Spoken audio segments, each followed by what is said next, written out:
हरिराम चाचा जल्दी से बाहर आओ। क्या हुआ अर्जुन? तुम इतनी बारिश में यहाँ क्या करने आए हो? सब ठीक है ना? हरिराम चाचा जल्दी से अपना घर खाली कर दो, गांव में सैलाब आ गया है।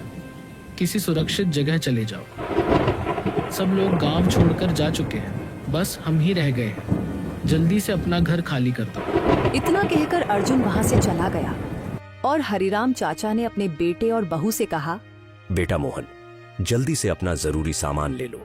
गांव में बहुत बड़ा सैलाब आ गया है, जिसके बारे में अभी अभी अर्जुन बताकर गया है। हालात बहुत खराब होते जा रहे हैं। हमें तुरंत यहाँ से निकलना होगा। किसी सुरक्षित जगह जाना जरूरी है। ठीक है पिताजी, मैं और राधा अपना जरूरी सामान निकाल लेते हैं। आप राजू को अपने साथ लेकर जल्दी से बाहर चले जाइए। हम भी तुरंत आपके पीछे आ जाएंगे। चिंता मत कीजिए, हमें ज्यादा देर नहीं लगेगी। बस 2 मिनट में चलते हैं। ठीक है बेटा, मैं राजू को लेकर बाहर जा रहा हूं। तुम और राधा जल्दी से अपना जरूरी सामान ले लो और बाहर आ जाओ, ताकि हम सब मिलकर किसी सुरक्षित जगह जा सके। ज्यादा देर मत लगाना, समय बहुत कम है। इतना कहकर हरिराम राजू को अपने साथ लेकर घर से बाहर चले गए। लेकिन किस्मत को कुछ और ही मंजूर था। सैलाब पहले से भी ज्यादा तेज हो चुका था, जिसकी वजह से मोहन और राधा घर से बाहर नहीं निकल सके। वे दोनों सैलाब के साथ ही बह गए। एक पल की देरी ने सब कुछ बदल कर रख दिया। उधर हरिराम रोता हुआ बोला, हे भगवान, ये दिन देखने से पहले मैं मर क्यों नहीं गया? मेरी तो पूरी दुनिया ही उजड़ गई। अब मेरे पास सिर्फ मेरा पोता राजू ही बचा है। भगवान, उसकी रक्षा करना। सैलाब पहले से भी ज्यादा तेज हो रहा था। हरिराम अपने पोते राजू को लेकर वहां से चला गया और एक सुरक्षित जगह पर जाकर बैठ गया। वहां एक आदमी आया। उसने हरिराम से कहा, चाचा, क्या हुआ? आप इतने परेशान क्यों हो? आपका चेहरा उतरा हुआ लग रहा है। सब ठीक तो है ना? बेटा, मैं तुझे क्या बताऊं। हमारे गांव में सैलाब आया था। ऐसा सैलाब कि सब कुछ बहा ले गया। मेरा बेटा और बहू दोनों सैलाब में बह गए। हमारा घर भी बर्बाद हो गया। अब मेरे पास कोई ठिकाना नहीं बचा जहां मैं अपने पोते को रख सकूं। मेरे पोते ने और मैंने सुबह से कुछ खाया भी नहीं है। चाचा, आप इसकी चिंता मत करो। पास के गांव में एक स्कूल है जहां सरकार के लोगों ने उन सभी के लिए ठहरने का इंतजाम किया है जिनके गांव में सैलाब आया था। वहां खाने पीने की भी पूरी व्यवस्था है। चाचा, आप अपने पोते को लेकर वहीं चले जाइए। जब तक आपके गांव से सैलाब नहीं उतरता, आप वहां आराम से रह सकते हो। वहां और भी लोग हैं, आपको अकेलापन महसूस नहीं होगा। बेटा, ये तो बहुत अच्छा हुआ जो तुमने मुझे बता दिया, वरना मैं और मेरा पोता यहीं भूखे मर जाते। कोई बात नहीं चाचा, आप जल्दी से वहां चले जाओ और जब तक गांव से सैलाब नहीं उतरता तब तक वहीं पर समय बिताओ। वहां आपको आराम भी मिलेगा और पोते को भूखा भी नहीं रहना पड़ेगा। ठीक है बेटा, मैं अभी चला जाता हूँ। फिर हरिराम अपने पोते को लेकर वहां की ओर चल पड़ा। थोड़ी देर चलने के बाद जब वह वहां पहुंचा तो उसने देखा कि एक पुलिस वाला खड़ा है। पहले तो हरिराम डर गया, लेकिन फिर हिम्मत करके उसने पुलिस वाले से कहा, बेटा, ये वही स्कूल है जहां वे लोग रह रहे हैं जिनके गांव में सैलाब आया था। हाँ चाचा, ये वही स्कूल है जिसकी आप बात कर रहे हो। लेकिन आप क्यों पूछ रहे हो और आप यहाँ क्या कर रहे हो? बेटा, हमारे गांव में भी सैलाब आया था, जिसकी वजह से हमारा पूरा गांव सैलाब के साथ बह गया। मुझे ये पता चला था कि जिन लोगों के गांव में सैलाब आया है, सरकार ने उनके लिए इस स्कूल में जगह दी है, इसलिए मैं यहां आया हूं। हाँ चाचा, आप बिल्कुल सही जगह पर आए हैं। यहाँ वही लोग रह रहे हैं जिनके गांव में सैलाब आया था। आप भी यहाँ रह सकते हैं। अब आप अंदर चले जाइए, वहां आपको आपका कमरा दिखा दिया जाएगा। फिर हरिराम स्कूल के अंदर चला गया। वहां उसे एक आदमी मिला। उस आदमी ने हरिराम को उसका कमरा दिखाया। हरिराम अपने कमरे में चला गया और फिर उसने उस आदमी से कहा, बेटा, मेरी बात सुनो। जी चाचा, बोलिए। बेटा, मैंने और मेरे पोते ने सुबह से कुछ भी नहीं खाया है। अगर कुछ खाने को हो तो हमारे लिए ले आओ, हमें बहुत भूख लगी है। चाचा, आप चिंता मत कीजिए, मैं अभी खाने के लिए कुछ ले आता हूँ। सरकार ने सब कुछ आप लोगों के लिए ही दिया है। अगर आप नहीं खाएंगे तो फिर कौन खाएगा? फिर वह आदमी वहां से चला गया और कुछ समय बाद खाना लेकर वापस आया। उसने वह खाना हरिराम को दे दिया और वहां से चला गया। फिर हरिराम और उसके पोते ने पेट भरकर खाना खाया। खाना खाने के बाद हरिराम के पोते ने हरिराम से कहा, दादाजी मम्मी और पापा कब तक आएंगे? कितना समय हो गया है, वो अभी तक क्यों नहीं आए? राजू की बात सुनकर हरिराम की आंखों में आंसू आ गए। फिर वह नरम आवाज में बोला, बेटा राजू, अब तेरी माँ और पिताजी यहाँ नहीं आएंगे। वो अब भगवान के पास चले गए हैं और अब वहीं रहेंगे। तू चिंता मत कर, मैं तो तेरे साथ हूं ना। दादाजी, क्या माँ और पिताजी हमें छोड़कर चले गए हैं? नहीं राजू बेटा, वो हमें छोड़कर नहीं गए, बल्कि भगवान ने उन्हें अपने पास खुद बुला लिया है। इसीलिए वो अब यहां नहीं आ सकते, क्योंकि भगवान ने उन्हें अपने पास ही रख लिया है। जिन्हें भगवान अपने पास बुला लेते हैं वो दोबारा इस दुनिया में नहीं आ सकते। काफी देर तक हरिराम और उसके पोते ने बातें की। बातें करने के बाद वहीं पर दोनों ने रात बिताई। सुबह होते ही हरिराम अपने कमरे से बाहर निकला तो उसने देखा कि वहां कई लोग जमा थे। वो उनके पास गया और उनसे बातें करने लगा। उनमें से एक आदमी ने कहा, चाचा, आप कौन से गांव के हो? और मैंने आपको कल आते हुए देखा था। आपके साथ सिर्फ एक छोटा सा बच्चा था। आपका बाकी परिवार कहाँ है? वो यहाँ क्यों नहीं आए? मेरे परिवार में मेरा एक बेटा, बहू और एक पोता था। जब सैलाब आया तो वह बहुत तेज था। मैं और मेरा पोता तो बच गए, लेकिन मेरा बेटा और बहू सैलाब अपने साथ बहा कर ले गया। अब मैं और मेरा पोता ही बच सके हैं। चाचा, आपकी बात सुनकर दिल को बहुत दुख हुआ। आपका जवान बेटा भगवान को प्यारा हो गया। भगवान आपको सब्र दे और आपके बेटे बहू की आत्मा को शांति दे। हम सब आपके साथ हैं, आप अकेले नहीं हैं। कुछ समय उन्होंने बातें की और फिर हरिराम वापस अपने कमरे में चला गया। समय ऐसे ही बीतता गया। एक दिन पुलिस वाले ने उन सबको बाहर बुलाया और उनसे कहा, हमने आप सभी लोगों के गांव के बारे में जानकारी ली है। आप सभी के गांव में अब सैलाब पूरी तरह से खत्म हो चुका है। अब आप सभी लोग अपने गांव वापस जा सकते हैं। आपको सरकार की तरफ से पैसे भी मिलेंगे, जिससे आप सभी लोग अपना नया घर बनाकर वहां रह सकेंगे। बेटा, यह तो ठीक है कि हम अपने घर वापस चले जाएंगे, लेकिन वो पैसे हमें कब मिलेंगे जिनके बारे में तुम कह रहे हो? क्योंकि अभी हमारे पास कुछ भी नहीं बचा है जिससे हम अपना घर दोबारा बना सकें। चाचा, आप सब लोग इस बात की चिंता मत कीजिए। आप सभी को आज ही पैसे मिलेंगे।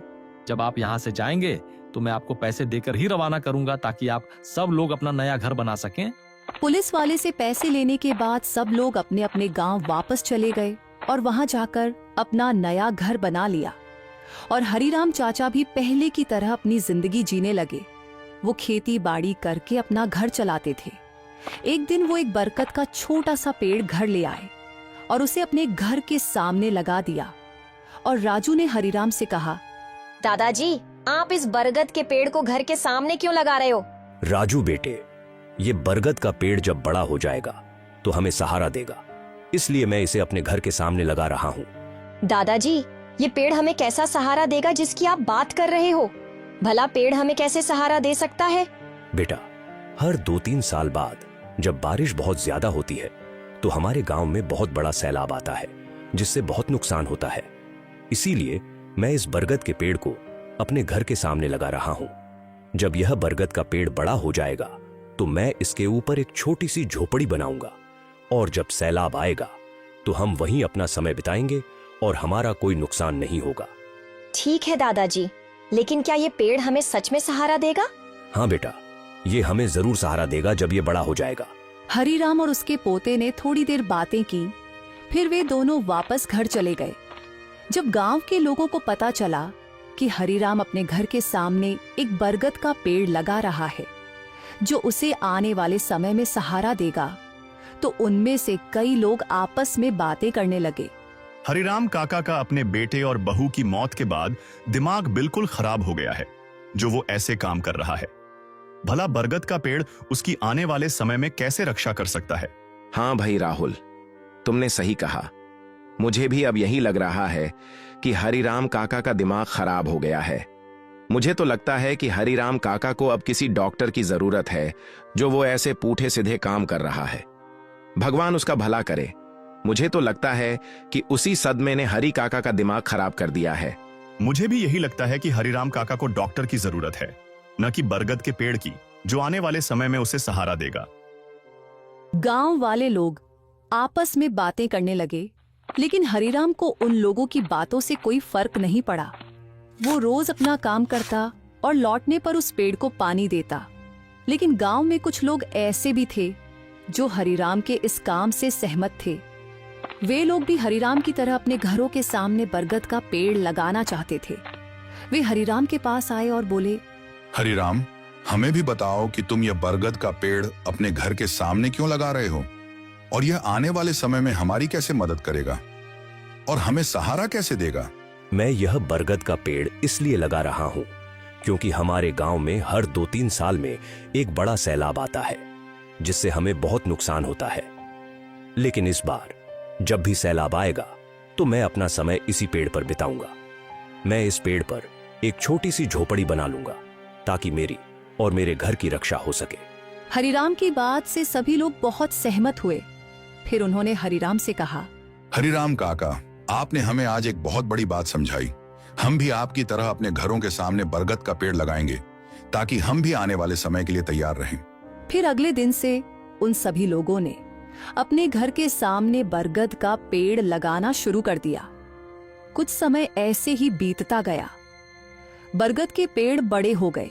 फिर हरिराम जंगल में लकड़ियां काटने के लिए गया। वह लकड़ियां काट कर वापस आया तो गांव के एक आदमी ने हरिराम से कहा, चाचा, मैं आपको कई दिनों से देख रहा हूँ। आप रोज खेत में काम करने के बाद जंगल में जाते हो और लकड़ियां काट कर यहाँ लाते हो। आप कितने दिनों से यहाँ लकड़ियां इकट्ठा कर रहे हो? आप इतनी ज्यादा लकड़ियों का क्या करोगे? बेटा, तुम्हें तो पता ही है कि मैंने अपने घर के सामने बरगद का पेड़ क्यों लगाया है, और ये जो लकड़ियां मैं इकट्ठा कर रहा हूं, इन्हीं लकड़ियों से मैं बरगद के पेड़ के ऊपर अपने लिए झोपड़ी बनाऊंगा। चाचा, ये तो बहुत अच्छा हुआ कि आपने मुझे बता दिया। अब मैं भी वैसा ही करूंगा। जैसे मैंने पहले आपको देखकर अपने घर के सामने बरगद का पेड़ लगाया था, वैसे ही अब मैं भी लकड़ियां इकट्ठा करके झोपड़ी बनाऊंगा। और मैं गांव के सब लोगों को भी बता दूंगा ताकि वे भी आपकी तरह लकड़ियां इकट्ठा करके अपनी झोपड़ियां बना लें, ताकि जब गांव में फिर से तेज बाढ़ आए तो वे वहां रह सके। ठीक है अर्जुन बेटा, तुम सबको बता दो। फिर अर्जुन वहां से चला गया और उसने सभी गांव वालों को बता दिया। सभी गांव वालों ने वैसा ही किया जैसा अर्जुन ने उन्हें बताया था। थोड़े ही समय में सबने अपनी झोपड़ियां पूरी तरह से तैयार कर ली और अब वे निश्चिंत थे कि अगली बार जब भी बाढ़ आएगी वे और उनके परिवार सुरक्षित रहेंगे। कुछ ही समय बाद वैसा ही हुआ जैसा हरिराम ने सोचा था। काले बादल पूरे गांव पर छा गए। बारिश बहुत तेजी से होने लगी। हरिराम ने अपने पोते से कहा, बेटा, वो वक्त आ गया है जिसके लिए हमने ये सारी तैयारी की थी। घबराना मत, अपनी झोपड़ी में चलो, यहां हम सुरक्षित रहेंगे। भगवान ने अगर हमें पहले बचाया है तो आगे भी हमारी रक्षा करेगा। हाँ दादाजी, आपने सही कहा। अब हम अपने पेड़ के ऊपर जो झोपड़ी है वहाँ चलेंगे और जब तक सैलाब पूरी तरह से खत्म नहीं हो जाता हम वहीं पर अपना समय बिताएंगे। हाँ राजू, तुम अब जल्दी से जरूरी सामान ले लो और खाने पीने का सामान भी साथ ले लो। अब जब तक सैलाब पूरी तरह से खत्म नहीं हो जाता हम वहीं रहेंगे और खाना पीना भी वहीं करेंगे। फिर हरिराम और उसके पोते ने अपना सारा जरूरी सामान लिया और अपनी नई झोपड़ी में चले गए। वहां अर्जुन भी आ गया। अर्जुन ने हरिराम से कहा, चाचा, मैं भी तैयार हूँ। मैंने भी अपने घर वालों के साथ झोपड़ी में जगह बना ली है। आपकी बात मानकर हम सबने पहले से ही तैयारी कर ली थी। अब हमें किसी बात का डर नहीं है। हाँ अर्जुन, ये तो बहुत अच्छा हुआ कि तुमने पहले ही पूरी तैयारी कर ली। लेकिन अब तुम एक काम और करो। जो लोग अभी तक अपना सामान अपनी झोपड़ियों में नहीं ले गए हैं, तुम उन्हें जल्दी से जाकर बता दो कि वे अपना सामान तुरंत झोपड़ी में ले जाएं और वहीं रहे, क्योंकि सैलाब कभी भी आ सकता है। ठीक है चाचा, मैं अभी जाकर सबको बता देता हूँ। फिर अर्जुन वहां से चला गया और जाकर सभी गांव वालों को बता दिया। फिर सभी गांव वालों ने अपना सारा सामान झोपड़ियों में रखा और खुद भी झोपड़ियों में चले गए। फिर से सैलाब पहले की तरह बहुत तेज आया, लेकिन इस बार सब बच गए, किसी को कोई नुकसान नहीं हुआ। जब सैलाब पूरी तरह से खत्म हो गया तो सरकार के लोग फिर से उस गांव में आए। अरे ये क्या, यहाँ तो लगता है सैलाब बहुत तेज आया था, इसीलिए यहाँ कोई घर नहीं बचा, सिर्फ ये बरगद के पेड़ ही खड़े हैं। और ये इतने सारे बरगद के पेड़ किसने लगाए हैं, और इनके ऊपर ये झोपड़ियां कैसे बनी हैं? सर जी, मुझे तो लगता है कि ये सभी लोग उन पेड़ों के ऊपर बनी झोपड़ियों में ही रह रहे हैं। अच्छा, तुम अभी जाओ और उन सब लोगों को बुलाकर मेरे पास लेकर आओ। फिर उस पुलिस वाले ने, जिसे सरकार ने भेजा था, उन सभी लोगों को बुलाने के लिए एक आदमी को भेजा। फिर वह आदमी सभी गांव वालों को बुलाकर ले आया। इसके बाद पुलिस वाले ने उन सभी गांव वालों से कहा, चाचा, क्या आप वही लोग हैं ना जो पिछली बार स्कूल में रह रहे थे, जहाँ सरकार ने रहने के लिए जगह दी थी? हाँ बेटा, हम वही लोग हैं जो पिछली बार उस स्कूल में रह रहे थे। आप सबने जो समझदारी और पहले से तैयारी की, वो सच में बहुत सराहनीय है। अगर आप ऐसा नहीं करते तो शायद ये सैलाब बहुत नुकसान करता। हम आप लोगों की समझदारी से सीख सकते हैं कि प्राकृतिक आपदाओं से कैसे निपटना चाहिए। सरकार आपकी मदद जरूर करेगी। आपका बहुत धन्यवाद बेटा, जो आप इस बार फिर हमारी मदद करने के लिए यहाँ आ गए। चाचा, इसमें धन्यवाद की कोई बात नहीं है, ये तो हमारा फर्ज है कि हम आपकी मदद करें। फिर उस पुलिस वाले ने एक बार फिर से उन सभी गांव वालों की मदद की और उन्हें पैसे दिए ताकि वे अपना घर फिर से चला सके। इसके बाद वह वहां से चला गया। सभी गांव वाले पहले की तरह हंसी खुशी रहने लगे। फिर एक दिन गांव का ही एक मछुआरा हरिराम के पास आया और उसने हरिराम से कहा, चाचा, मैं एक मछुआरा हूँ। मैं रोज मछलियां पकड़कर बाजार में बेचता हूँ और इसी से मेरा गुजारा होता है। लेकिन गांव में सैलाब, बाढ़ आने की वजह से मैं यहाँ मछलियां नहीं पकड़ सका। इसलिए मैं गांव के पीछे की ओर चला गया ताकि वहां कोशिश कर सकूं। वहां जाकर मैंने देखा कि एक जमींदार रहता है जिसने मछलियों का एक फार्म बना रखा है। जब भी वहां सैलाब का पानी आता है, वह जमींदार उस पानी को रोकने की बजाय हमारे गांव की ओर मोड़ देता है, जिससे हमारा गांव डूब जाता है। वरना आमतौर पर वह पानी अपने असली रास्ते की ओर ही बह जाता है। मछुआरे की बात सुनकर हरिराम गुस्से से बोला, क्या तुम सच कह रहे हो जो तुमने अभी कहा है? हाँ चाचा, मैं बिल्कुल सच कह रहा हूँ। वो जमींदार अपनी मछलियों का फार्म बचाने के लिए पानी का रुख हमारी तरफ मोड़ देता है, जिससे हमारा पूरा गांव डूब जाता है। फिर हरिराम ने गांव के 3-4 लोगों को अपने साथ लिया और गांव के पीछे की ओर चल पड़ा। जब वह उस जमींदार की हवेली के पास पहुंचा तो उसने उसे आवाज देकर बुलाया, जमींदार, जल्दी से बाहर आओ, हमें तुमसे बात करनी है। जमींदार गुस्से से बाहर आया और उसने कहा, तुम सब लोग कौन हो और यहाँ क्या करने आए हो? हम सब मंगलपुर गांव से हैं, जो तुम्हारी हवेली के सामने है। तुम्हारी वजह से हमारे गांव में बार बार बाढ़ आ जाती है। तुम अपनी मछलियों का फार्म बचाने के लिए पानी का रुख हमारी तरफ मोड़ देते हो, जिससे हमें बहुत नुकसान होता है। तुम्हारे लिए यही अच्छा होगा कि अब दोबारा ऐसा मत करना, क्योंकि पहले ही तुम्हारी वजह से हमें बहुत नुकसान हो चुका है। नहीं, मैं बिल्कुल भी ऐसा नहीं करूंगा जैसा तुम कह रहे हो। अगर मैंने पानी का रुख तुम्हारे गांव की तरफ नहीं मोड़ा तो मेरी सारी मछलियों का फार्म बर्बाद हो जाएगा। मैं अपनी मेहनत को बर्बाद नहीं होने दूंगा, इसलिए मैं ऐसा हर बार करता रहूंगा। अगर तुमने ये हरकत बंद नहीं की तो हम तुम्हारे खिलाफ पुलिस में शिकायत करेंगे। तुम पर सख्त कार्रवाई की जाएगी, इसलिए तुम्हारे लिए यही बेहतर होगा कि तुम खुद ही ये काम छोड़ दो। नहीं, मैं ऐसा बिल्कुल नहीं करूंगा। तुमसे जो हो सकता है कर लो, लेकिन मैं वही करूंगा जो पहले करता आया हूं। फिर वे सब लोग वहां से वापस चले गए। उस जमींदार ने उनकी कोई बात नहीं मानी। फिर गांव लौटकर वे आपस में बातें करने लगे। फिर अर्जुन ने हरिराम से कहा, चाचा, अगर वो जमींदार हमारी बात नहीं मान रहा है तो हमें ये बात सीधे तहसीलदार या पुलिस अफसर को बतानी चाहिए। वो जरूर कुछ न कुछ करेंगे। हाँ बेटा अर्जुन, तुमने बिल्कुल सही कहा। हम अभी पुलिस स्टेशन चलते हैं और जाकर उसकी शिकायत करते हैं। हो सकता है कि पुलिस वाले इस समस्या को सुलझा दें। फिर वे सब लोग पुलिस स्टेशन की ओर चल पड़े। थोड़ी ही देर में वे पुलिस स्टेशन पहुंच गए। वहां जाकर उन्होंने इंस्पेक्टर से कहा, सर, हमारे गांव के साथ बहुत बड़ा धोखा हो रहा है। हर 2-3 साल में हमारे गांव में बहुत भयंकर सैलाब आता है, जिससे हमें भारी नुकसान होता है। लेकिन सैलाब की सबसे बड़ी वजह यह है कि हमारे गांव के पीछे एक जमींदार रहता है, जिसने मछलियों का फार्म बना रखा है। जब पानी ज्यादा होता है तो वह जानबूझकर पानी का रुख हमारे गांव की ओर मोड़ देता है, जिससे हमारे गांव में सैलाब आ जाता है। हम आपसे निवेदन करते हैं कि उस जमींदार के फार्म के खिलाफ कार्रवाई की जाए और उसे बंद करवाया जाए, ताकि भविष्य में हमारे गांव को सैलाब के खतरे से बचाया जा सके। तुम सब लोग चिंता मत करो, मैं उसके खिलाफ कार्रवाई करूंगा। अब तुम सब लोग वापस अपने गांव लौट जाओ। फिर वे सब लोग वापस अपने गांव चले गए। ऐसे ही 4-5 दिन बीत गए, लेकिन उस पुलिस वाले ने कुछ भी नहीं किया। अगले दिन फिर सब लोग इकट्ठा हुए और हरिराम ने उनसे कहा, उस पुलिस वाले ने हमारी कोई मदद नहीं की। मुझे तो पहले ही शक था। जब जमींदार ने हमसे कहा था, तुम जहां मर्जी चले जाओ, मैं ऐसा ही करता रहूंगा। इसका मतलब साफ है कि उसने पहले ही पुलिस वाले को घूंस दे दी थी। इसलिए मुझे नहीं लगता कि वो हमारी कोई मदद करेगा। हमें उस पुलिस वाले के पास जाना चाहिए जिसे सरकार ने हमारे गांव में भेजा था।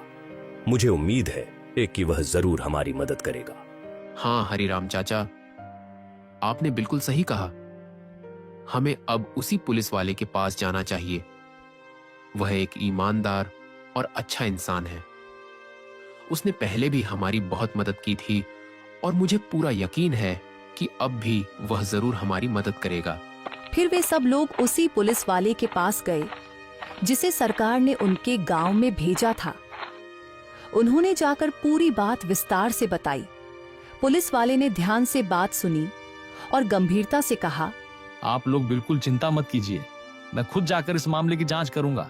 अगर वह जमींदार सच में दोषी पाया गया तो उसके खिलाफ सख्त कार्रवाई की जाएगी। किसी को भी अपनी ताकत या पैसे के जरिए दूसरों को नुकसान पहुंचाने का हक नहीं है। हाँ बेटा, अब तुम ही हो जो हमें इंसाफ दिला सकते हो।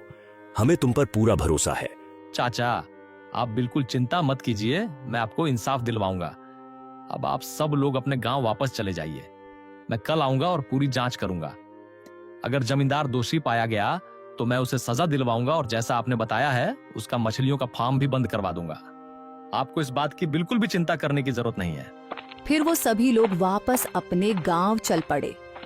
अगली ही सुबह वो पुलिस वाला मंगलपुर गांव आ गया और हरिराम चाचा को अपने साथ लेकर उसी हवेली की ओर चल पड़ा।